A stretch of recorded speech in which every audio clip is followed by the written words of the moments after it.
Friends, welcome to my YouTube channel. So let's start our last part of this chapter. So last chapter तक मैंने यहाँ तक आपको question and answer explain कर दिए थे ना. Come to here, that is a short answer type 2 questions. So first is explain how the following adaptations help the penguin live and survive in polar region. सो आपको ये बताना है कि क्या एडाप्टेशंस पेंगुइन ने लिए हैं ताकि वो लिव कर सके एंड सर्वाइव कर सके इन द पोलर रीजन, क्योंकि वहाँ पे बहुत ज़्यादा ठंड होती है. पोलर रीजन में मैक्सिमम ठंड होती है. सो फर्स्ट क्या है आंसर में? फर्स्ट होता है पोलर का blubber under the thick skin. क्या होता है कि जो ब्लबर डेवलप होता है, जो फैट की एक मोटी लेयर होती है स्किन के अंडर, उसको बोलते हैं ब्लबर. तो इससे क्या हेल्प मिलती है? The blubber helps penguin to keep them warm in extreme cold climate. तो ये जो ब्लबर है, फैट की जो ये मोटी लेयर है, ये पेंगुइन्स को हेल्प करती है टू कीप देम वार्म, ताकि वो गर्म रहते हैं in the extreme cold climate में. Second is streamline body. Streamline होने से क्या फ़ायदा है पेंगुइन्स को? Streamline body of the penguin help them to swim. Streamline body क्या होती है कि इस तरीके से आगे से शार्प, जैसे शिप्स होती हैं बड़ी बड़ी, है ना, स्ट्रीमलाइन होती हैं. तो ये भी क्या है कि ये जो पेंगुइन्स की बॉडी है वो स्ट्रीमलाइंड होती है ताकि वो अच्छे से हेल्प कर पाए to swim. Third is white colour body with black colour feathers. मतलब बॉडी तो वाइट कलर की है और जो उनके फैदर्स हैं, जो उनके पंख हैं, वो तो ब्लैक कलर के हैं. तो उससे क्या फ़ायदा होता है? The white colour merges with the white surrounding of the eyes and snow. जो उनका वाइट कलर है वो अच्छे से स्नो के साथ मर्ज हो जाता है, तो वो इजीली विजिबल नहीं होते. The black coloured feather on the penguins back absorb the heat from the sun. और जो ब्लैक कलर है, आपने लास्ट चैप्टर्स में पढ़ा हुआ है कि जो डार्क कलर्स हैं, मोस्टली ब्लैक कलर, वो हीट जो होती है सन की वो एब्जॉर्ब करते हैं, और जो ब्राइट कलर होते हैं वो रिफ्लेक्ट करते हैं हीट को, है ना, सन रेज को. तो जो ब्लैक कलर है फैदर्स का पेंगुइन के बैक पे, वो एब्जॉर्ब करते हैं हीट को from the sun and help them keep warm during the day. और जिससे वो उनकी बॉडी जो रहती है वो कैसी रहती है? वार्म रहती है during the day. So these all are about the adaptations of the penguin. Now come to the second question. What are the various types of information usually carried by the daily weather report in a newspaper? एक newspaper में जो weather report आती है तो उसमें क्या क्या informations होती है? So answer is the state of the atmosphere at a particular place and time is called weather. So सबसे पहले हमें ये लिखना पड़ेगा कि वेदर होता क्या है. किसी पर्टिकुलर प्लेस का एटमॉस्फेरिक स्टेट उस टाइम पे क्या है उसको हम वेदर बोल देते हैं. The various types of information usually carried by the daily weather report in the newspaper are. तो क्या क्या चीज़ें, क्या क्या इंफॉर्मेशन डेली वेदर रिपोर्ट में होती हैं? फर्स्ट होता है मैक्सिमम मिनिमम टेम्परेचर, कि उस दिन का मैक्सिमम टेम्परेचर कितना था और मिनिमम टेम्परेचर कितना था. Moon rise and sunrise. Moon rise का टेम्परेचर क्या, टाइमिंग क्या है, एंड मून सेट की टाइमिंग क्या है. Sunrise and the sunset. Sunrise का टाइम क्या है, सनसेट का टाइम क्या है. एंड द ह्यूमिडिटी, और एयर में कितना मॉइस्चर है. So these all are about the things that are or the information that are explained in a daily weather report in a newspaper. Now third question is what is meant by relative humidity. relative humidity का क्या मतलब है, how is it measure, और इसको किस तरीके से major किया जाता है. बहुत ध्यान से समझने की चीज़ है, मैंने आपको चैप्टर में भी अच्छे से एक्सप्लेन किया था. सो answer is relative humidity is the amount of water vapour. Relative humidity एक अमाउंट है वाटर वेपर की प्रेजेंट इन द एयर, जो कि एयर में प्रेजेंट होती है, एक्सप्रेस्ड एज अ परसेंटेज. और इसको कैसे एक्सप्लेन करते हैं? परसेंटेज में, like 25%, 30% of the maximum amount of the water vapour it can hold at that temperature. मतलब अगर मैं इतनी सी एयर की बात करूं, वो एक फिक्स टेम्परेचर पे कितना एयर जो है कितना वाटर को एब्जॉर्ब करके रख सकती है, कितनी उसमें वाटर रिटेनिंग कैपेसिटी है इनफ दैट टेम्परेचर, उसके रिलेशन में हम बोले कि अभी जो ह्यूमिडिटी है एटमॉस्फेयर में वो इतनी है, तो उसको हम बोल देते हैं रिलेटिव ह्यूमिडिटी. किसी चीज़ से रिलेट करके बताना. So relative humidity is the amount of water vapor present in the air expressed as a percentage of the maximum amount of the water vapor it can hold. जितना वो hold कर सकता था उस टेम्परेचर पे, उसके रिलेशन में अभी उसने कितना होल्ड किया हुआ है, उसका परसेंटेज. अगर 100% होल्ड कर सकता था, अभी 50 है, तो 50% वो उसकी रिलेटिव ह्यूमिडिटी हो गई. It can hold at that temperature, और वो टेम्परेचर भी सेम होना चाहिए. कितना कर सकता था और अभी कितना है temperature should be same. It is measured with the help of an instrument called hygrometer. तो किस इंस्ट्रूमेंट से मेजर करते हैं? हाइग्रोमीटर से. So this is a instrument. Fourth is why the regions far away from the equator cooler. Equator बताया था earth, उसका imaginary middle line is equator. So कह रहे हैं कि इक्वेटर से जब दूर जाते हैं तो ठंडा क्यों लगता है, कूलर क्यों फील होता है. Temperature decreases progressively from the equator towards the poles. जैसे जैसे इक्वेटर से पोल की तरफ जाते हैं टेम्परेचर डिक्रीज होता है, because it receive less sunlight, क्योंकि वहाँ पे सनलाइट जो है वो कम आती है, मतलब टेढ़ी टेढ़ी लाइन्स आती है, स्ट्रेट नहीं पड़ती है. As we go away from the equator the temperature decreases. तो जैसे ही इक्वेटर से दूर जाते हैं टेम्परेचर कम होता है. And in poles it becomes very little और मोर. और वहाँ पे पोल्स पे जो टेम्परेचर है वो बहुत ज़्यादा कम हो जाता है, टेम्परेचर बहुत ज़्यादा कम हो जाता है. Fifth is explain why in summer we feel so miserable in afternoon. Summers में दिन के टाइम पे इतना ख़राब क्यों लगता है, मतलब सहन नहीं होती है गर्मी. And comparatively comfortable in the early morning. और जो मॉर्निंग्स होती हैं वो कंपैरेटिवली दिन के कंपैरिजन में कंफर्टेबल होती हैं. तो वो बताना है ऐसा क्यों. In the morning surrounding is are cooler. Morning में क्या होता है, जो हमारी चारों तरफ की सराउंडिंग है वो कूलर होती है, मतलब compare to afternoon. Therefore temperature is minimum, इसलिए टेम्परेचर भी कम होता है. एज द डे एडवांसेस, जैसे जैसे दिन बढ़ता है इट बिकम्स वार्मर. सनराइज होता है, सन की रेज डायरेक्ट पड़ने लग जाती है तो वो गर्म होने लग जाता है. The direct sun rays heat up the ground. जब सीधी सन रेज आती हैं तो उससे ग्राउंड जो है, धरती जो है वो गर्म होती है. एंड सराउंडिंग एयर, धरती गर्म होती है, उसके सराउंडिंग की एयर भी गर्म हो जाती है to a very large extent. और एरिया इतना बड़ा है ना. So therefore we feel miserable in the afternoon. इसलिए आफ्टरनून पे जो हम फील करते हैं गर्मियों में वो बहुत ऐसा फील करते हैं कि नहीं सहन होगी. And comparatively comfortable in the early morning of summers. और जो अर्ली मॉर्निंग्स है उन समर्स में कंपैरेटिवली कंफर्टेबल फील करते हैं, right. Now E part is long answer questions.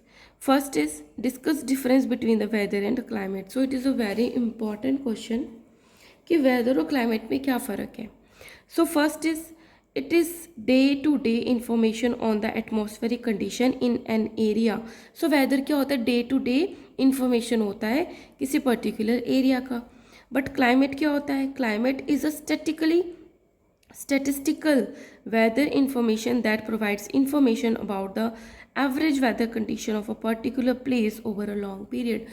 But climate कैसे decide होता है, बहुत लंबे टाइम तक वेदर रिपोर्ट्स को देखकर, लगभग 25 ईयर्स तो हम इस पर स्टडी करते हैं, फिर हम प्रोवाइड कराते हैं कि क्लाइमेट कैसा था.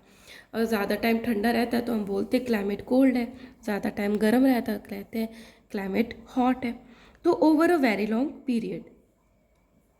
Second is changes in the weather condition can be observe very frequently. Weather तो देखो फ्रिक्वेंटली चेंज होता है, अभी रेनी वेदर हो गया, फिर समर वेदर आ गया, फिर विंटर वेदर आ गया, है ना, चेंज होता है. But the changes in the climate takes a longer time to change. But climate में जो चेंज आता है वो बहुत लंबे टाइम में आता है. Third is weather forecasting is observe by the meteorological department. और वेदर को कौन फोरकास्ट करता है, कौन मतलब न्यूज़पेपर में और रेडियोज में निकलवाता है, that is a meteorological department. वही ऑब्जर्व करते हैं कि कैसा वेदर है, कैसा रहेगा. But the climatology is the scientific study of the climate. Climatology एक साइंटिफिक स्टडी है क्लाइमेट की, which is described as a average weather condition over the time. बहुत लंबे टाइम तक एवरेज वेदर कंडीशन कैसा रहा वो बताता है.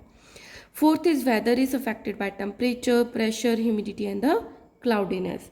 जो वेदर है वो इन सब चीज़ों से अफेक्ट होता है। और क्लाइमेट कैसे अफेक्ट होता है? The atmospheric condition at any location like humidity, temperature, sunshine, wind etcetera affected by the climate. So ये सारी चीज़ें होती हैं जो क्लाइमेट को अफेक्ट करती हैं, और ये सारी चीज़ें होती हैं जो वेदर को अफेक्ट करती हैं। Now come to the second question, what are tusks? Tusks क्या होते हैं? How does an elephant make use tusk for its survival? और एलिफेंट किस तरीके से टस्क यूज़ करता है for its survival? So elephant has big and the long pointed teeth called the tusk. Elephant के लॉन्ग पॉइंटेड टीथ होते हैं जिसको टस्क बोलते हैं। Tusk are the modified teeth, और ये टस्क क्या है? मॉडिफाइड टीथ है, दांत हैं of the elephant. It uses the tusk to tear off the bark of trees. Tusk क्या क्या यूज़ है एलिफेंट के लिए? वो जो पेड़ों की छाल होती है, जो ट्रीज की बार्क होती है, वो उसको टीयर ऑफ, तोड़ के निकाल लेता है। Which it its eat food, जैसे उसको वो एज अ फूड खाने में लेता है। It also usage the tusk for fighting with the enemies, enemies से फाइट करने के लिए भी यूज़ करता है टस्क को। एंड प्रोटेक्टिंग इटसेल्फ, और खुद को भी इस टस्क से प्रोटेक्ट करता है। These all are the things that the elephant use its tusk for them, right? So third is explain how does the camel live and survive in a desert, कि camel किस तरीके से रहता है desert में और किस तरीके से सर्वाइव करता है। So the answer is the adaptations of a camel that help in its survival. Number 1, it has a hump where fat is stored. आपने देखा होगा जब कैमल है उसकी जो बैक है वो इस तरीके से हम्प होता है ना।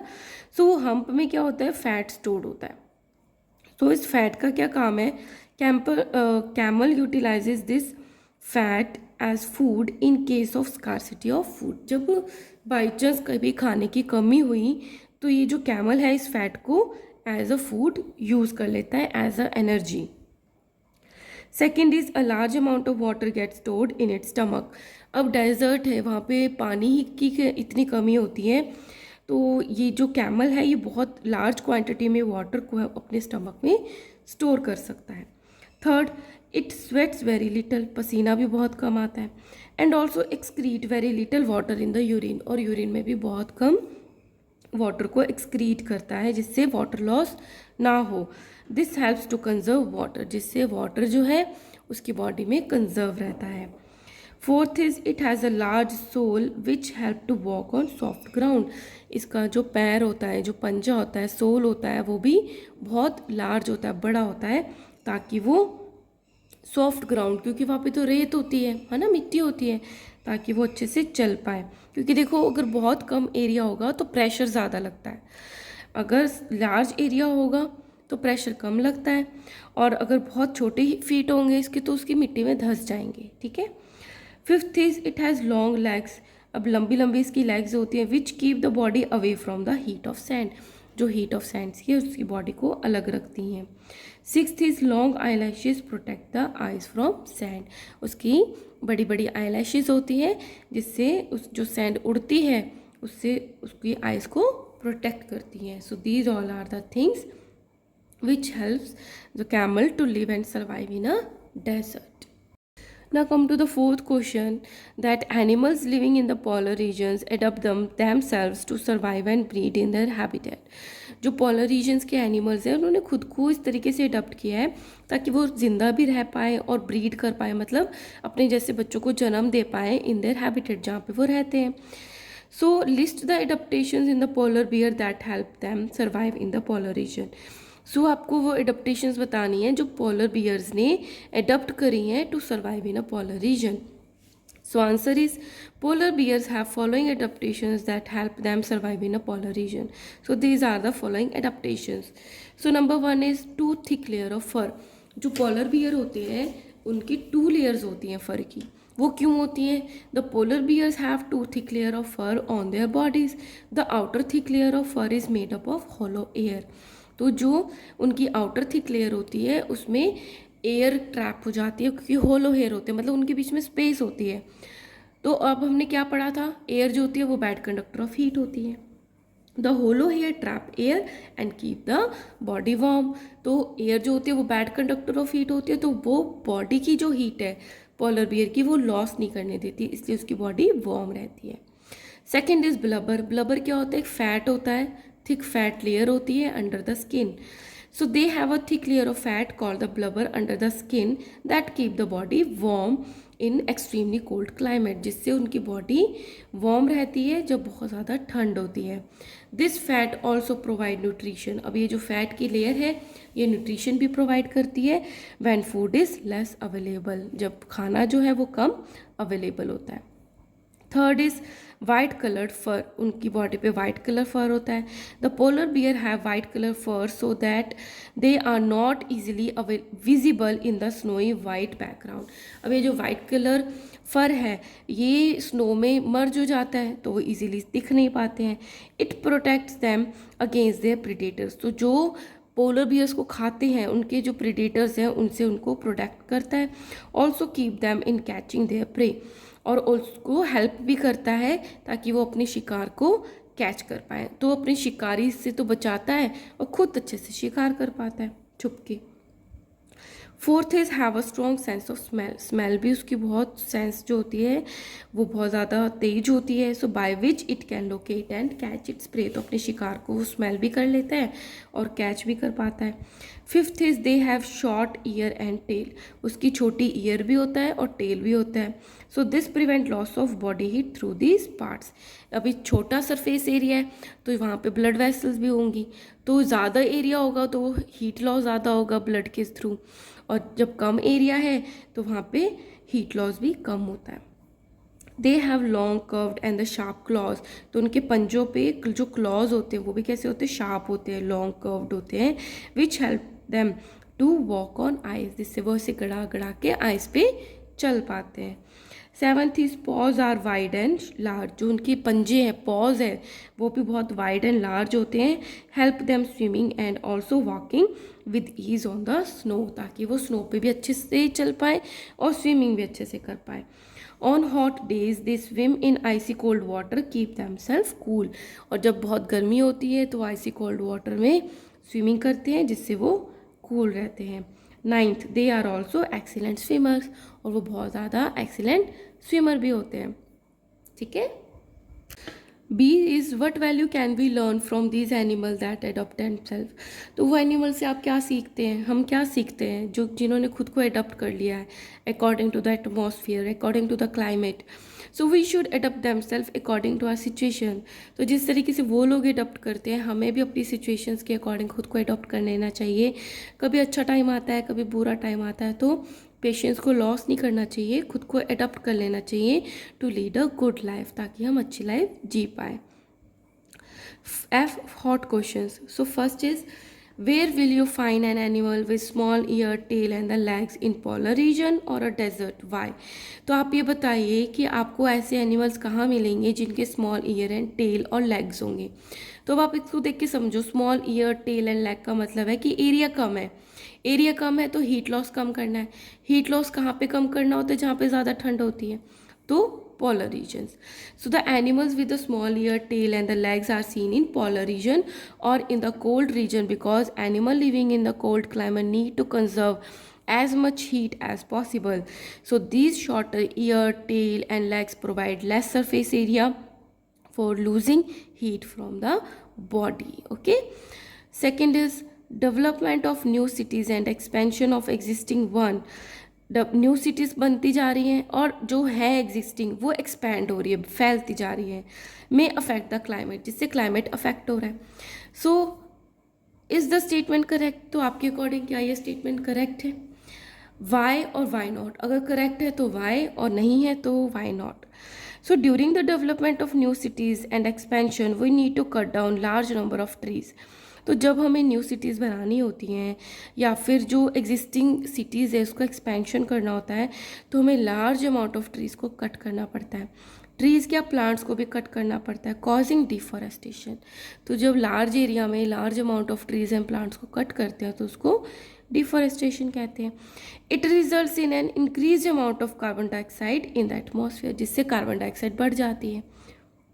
That increases the temperature as well.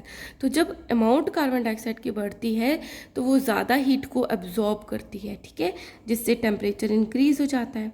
Therefore given statement is correct. तो टेम्परेचर इंक्रीज हो गया तो क्लाइमेट भी अल्टीमेटली इंक्रीज हो गया, टेम्परेचर तो क्लाइमेट को अफेक्ट डालती है। So this statement is correct according to us. So here this chapter is also completed. Again, I am so happy. So if you like my videos, please like, share and subscribe. Thank you so much.